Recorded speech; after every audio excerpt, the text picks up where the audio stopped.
തുളസീദളം Ayurveda centre, symphony tower, convent road, Ottapalam.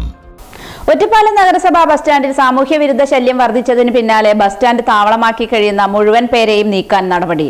പട്ടാപ്പകൽ പോലും പരസ്യ മദ്യപാനവും ബസ്സുകൾ നിർത്തിയിടുന്ന ട്രാക്കുകളിൽ ഉൾപ്പെടെ ചിലർ ബോധരഹിതരായി കിടക്കുന്നതും സംബന്ധിച്ച വ്യാപക പരാതികൾക്കിടെയാണ് നഗരസഭയുടെ ഇടപെടൽ.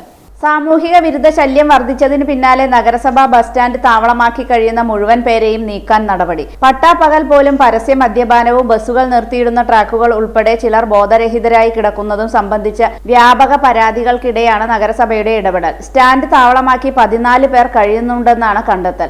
ഇവരെ സബ് കളക്ടറുടെ കൂടെ അനുമതി വാങ്ങി പോലീസ് സഹായത്തോടെ നീക്കാനാണ് നഗരസഭയുടെ ശ്രമം.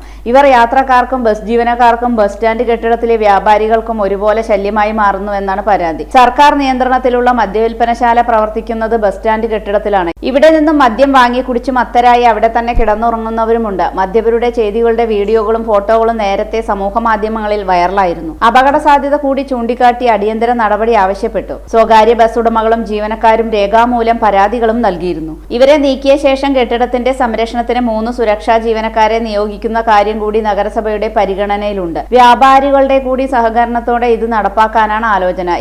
ഇത് സംബന്ധിച്ച് വ്യാപാരികളുമായി പ്രാഥമിക ചർച്ച പൂർത്തിയായതായി നഗരസഭാ അധ്യക്ഷ കെ ജാനകി ദേവിയും ഉപാധ്യക്ഷൻ കെ രാജേഷും അറിയിച്ചു.